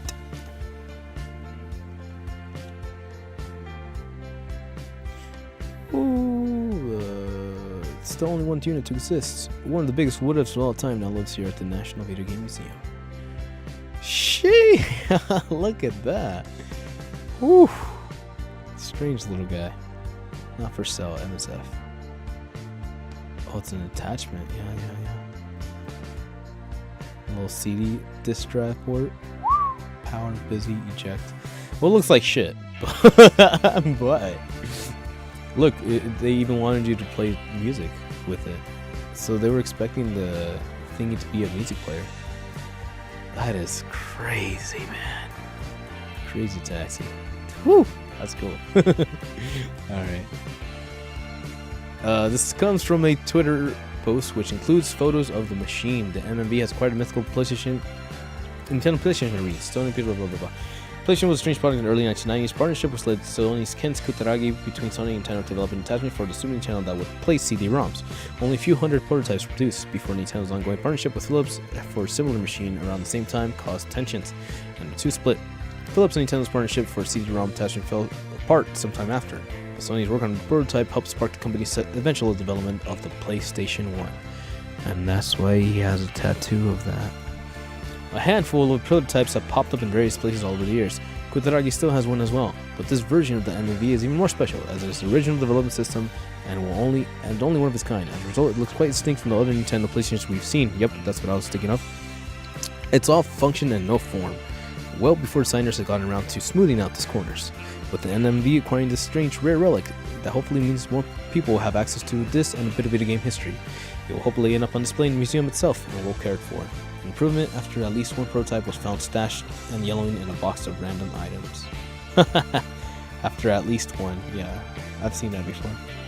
So yeah, just a little bit of fun news there, you know. The PlayStation tattoo. Well, I guess I just can.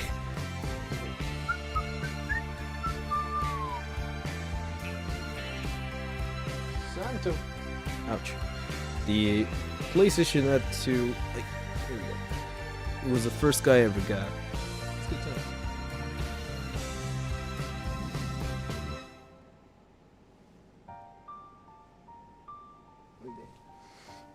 Again, this was like what year was it? 2017-ish. Yeah, that's when I got my Honda. It was 2017, and PS4 was rage. You know, I was there. I was there every weekend. Whatever new game was out, whatever new system thing happening, whatever new development team was creating stuff, I knew. When E3 was doing its thing, when Sony and Microsoft started spreading out for E3 and doing their productions at the theaters, I was inside those theaters. I was there. And to understand the history of PlayStation, how they came from like these scrappy, hungry, technology-driven people into thinking they had a shot with Nintendo to like do something creative, to ultimately being like essentially excused or pushed out the door by Philips, to then turn around and being like, nah dog, we got technology, let's do something with this. That's the PlayStation I fell in love with. those are the people who helped inspire 3D technology, innovations, realities, Final fucking Fantasy VII. That's why I have that tattoo. That's why it was my first tattoo. So, to see where we are right now, to understand why we are the way we are now, because I'm not a fucking idiot who chooses to stick my head into the ground and not get political. There's a quote out there that I don't even remember, but it basically boils down to that just because you don't want to get political doesn't mean the government won't get political with you. Or I think it's even if you don't use your vote, don't want to use your vote, even if you don't use your vote, if you don't use your vote, the government will use your vote for you. That's what that's about. So fuck your bottom revenue, fuck your bottom dollar. Get political. Stop being a little bitch and fucking talk about something that actually matters to you. And if that's something that I disagree with, fuck it. We can talk about it. But don't stand there and pretend that our safe little universe is not going to be affected by this.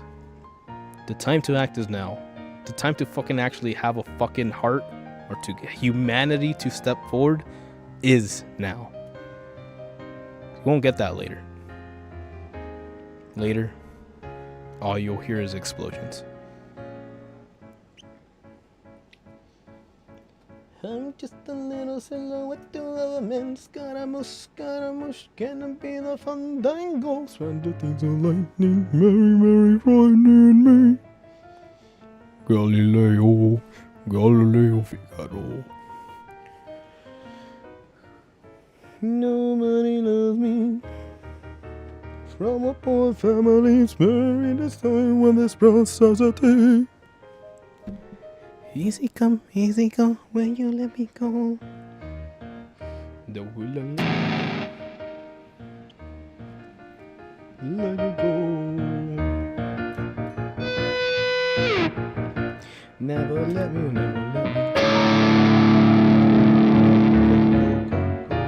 Mamma mia, Mia's a bump on the down but inside of me. For me.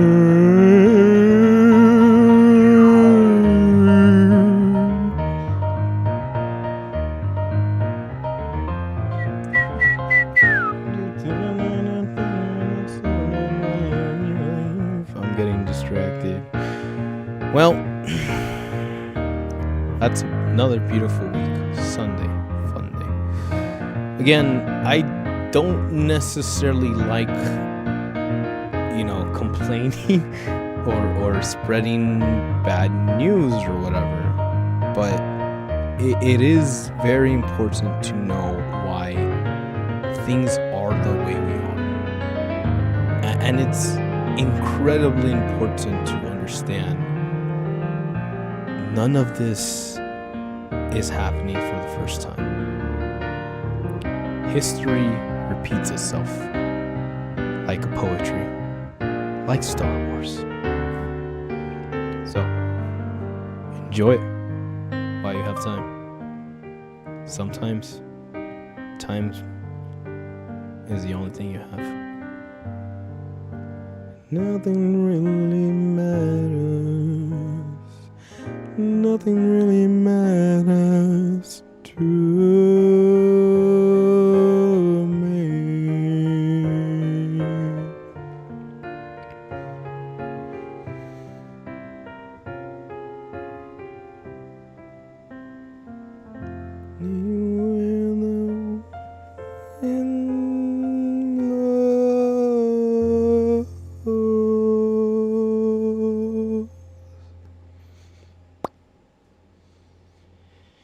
You got it.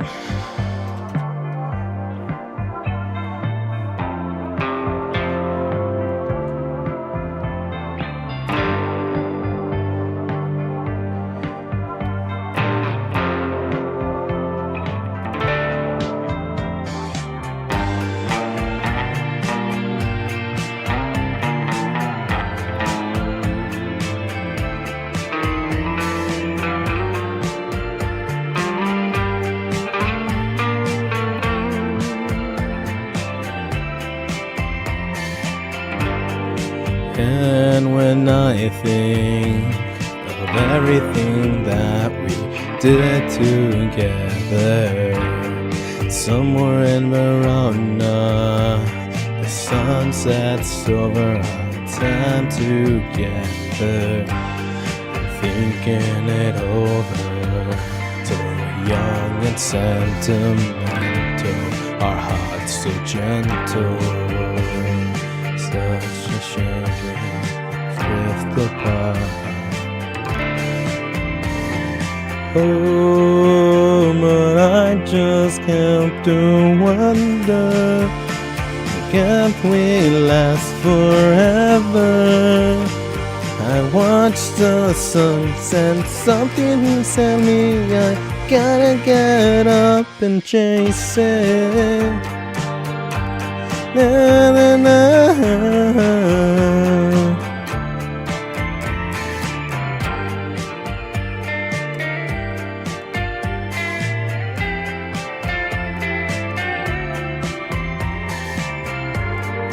Day of trances, gentle weight of your head on my shoulders. I wake you at the last of your sleepy eyes in the gloomy weather. Raining in Florence, your cold hands and your wet hair. Well, we're crossing umbrellas trying to get home. Not written in the history, closed the book we opened up. There will always be a place in my heart. But baby, can't you see where we're meant to fall apart? We gave it up and then who would ever thought love wasn't enough? In the end we'll say, darling love, I guess I'll see you someday.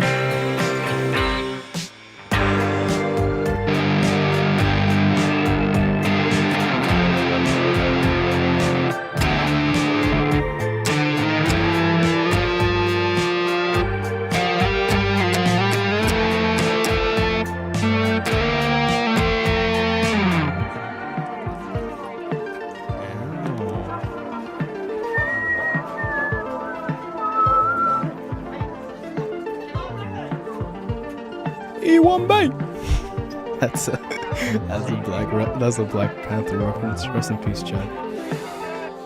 E1 bite.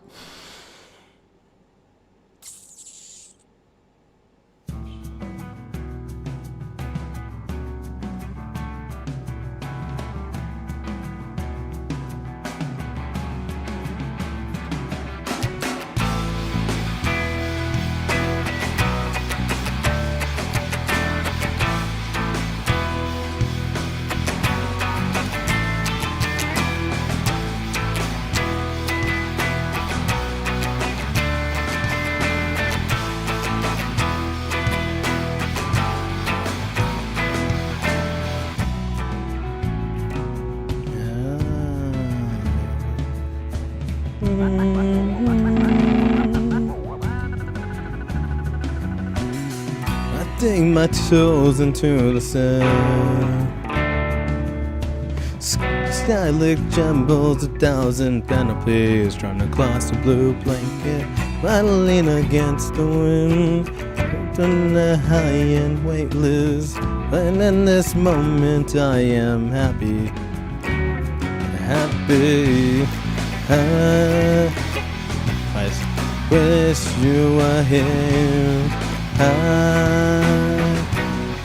wish you were here. I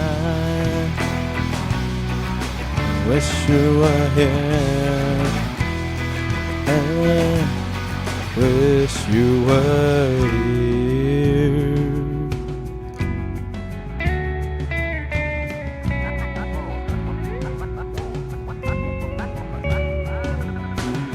I lay my head into the sand. The sky resembles a palette canopy with holes flushed in it. I'm counting UFOs, signal them with my lighter, and in this moment I am happy, happy. I wish you were here. I wish you were here. Wish you were here. I wish you were here.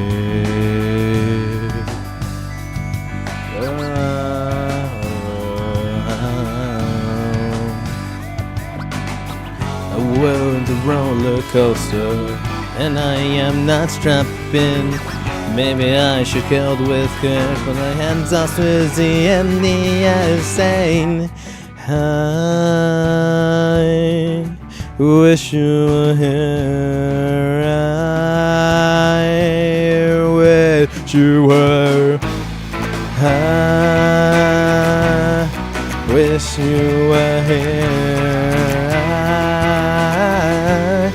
I wish you were here. I wish you were here. I wish you were here.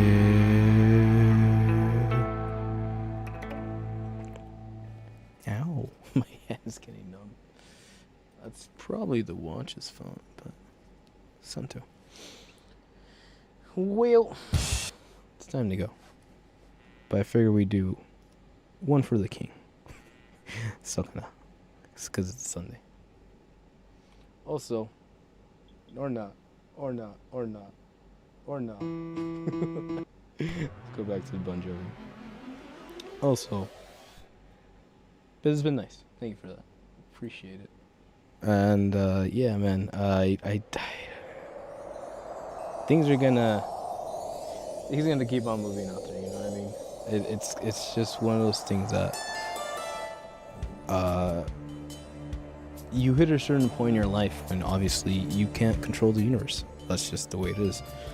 While some might argue you can, the more money you have, the more influence you have, the more blah blah blah you have, you can, but not truly, right? You can influence things. You can choose to act a certain way. You can choose to surround yourself with certain people because you have that certain resource to be able to manage all those things. But you can never really force anything to change its substance. We'll see. Here's to hoping brighter days and more relaxed civilizations. But hey, if you like that, if you like this, you got some Resident Evil and Zone Zero in the universe. So there's something to believe in. But until then, thanks for watching. It's been fun. I hope you take care. I hope you and your loved ones have a good weekend and a good week. But until then, hasta la próxima. Ciao. Mátane.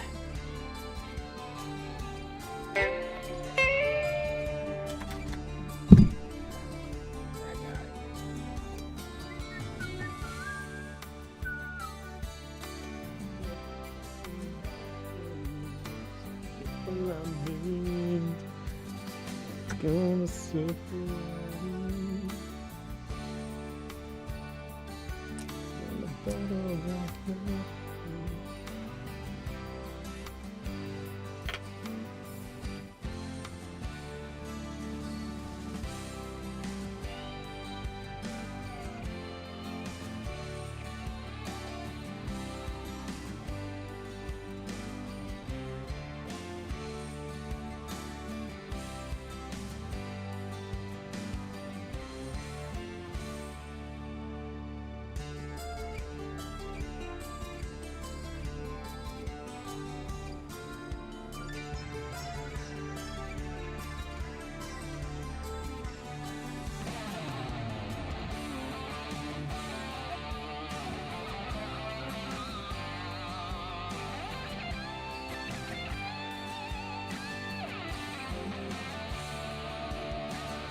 and walking dead on line. Never right, dead on line. But still I drive, dead on line. Dead on line, dead on line, dead on line, dead on line.